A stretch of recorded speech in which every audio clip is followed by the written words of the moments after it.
സംസ്ഥാനത്ത് കോവിഡ് രോഗികളുടെ എണ്ണം കൂടുന്ന സാഹചര്യത്തിൽ ആശുപത്രികളിൽ മാസ്ക് ഉപയോഗിക്കാൻ നിർദ്ദേശം. ആരോഗ്യ പ്രവർത്തകരും ആശുപത്രിയിലെത്തുന്ന രോഗികളും മാസ്ക് ഉപയോഗിക്കണം. മുൻകരുതലായും രോഗവ്യാപനം നിയന്ത്രണ വിധേയമാക്കാനുമാണിതെന്ന് നിർദ്ദേശത്തിൽ പറയുന്നു. എറണാകുളം, തിരുവനന്തപുരം ജില്ലകളിലാണ് കോവിഡ് കേസുകളിൽ വർധനവുള്ളത്. ഇവിടങ്ങളിൽ പ്രത്യേക ശ്രദ്ധ ആവശ്യമാണെന്നും യോഗത്തിൽ നിർദ്ദേശമുയർന്നു. ആവശ്യത്തിന് ഐസൊലേഷൻ ICU ബെഡുകൾ ഉറപ്പാക്കണമെന്നും യോഗം നിർദ്ദേശം നൽകി. മരണക്കണക്കിൽ ആശങ്ക വേണ്ടെന്നും യോഗം വ്യക്തമാക്കി.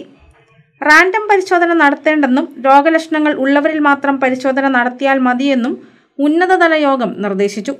കോവിഡ് കേസുകൾ ഉയരുന്ന സാഹചര്യത്തിൽ സംസ്ഥാനങ്ങൾക്ക് കഴിഞ്ഞ ദിവസം കേന്ദ്രം മാർഗനിർദ്ദേശം പുറത്തിറക്കിയിരുന്നു. കോവിഡ് കേസുകൾ ഉയരുന്നതിനാൽ നിതാന്ത ജാഗ്രത വേണമെന്നാണ് നിർദ്ദേശം. പരിശോധന ഉറപ്പാക്കണം. രോഗം സ്ഥിരീകരിക്കുന്ന സാമ്പിളുകൾ ജനിതക ശ്രേണി പരിശോധനയ്ക്ക് അയക്കണം.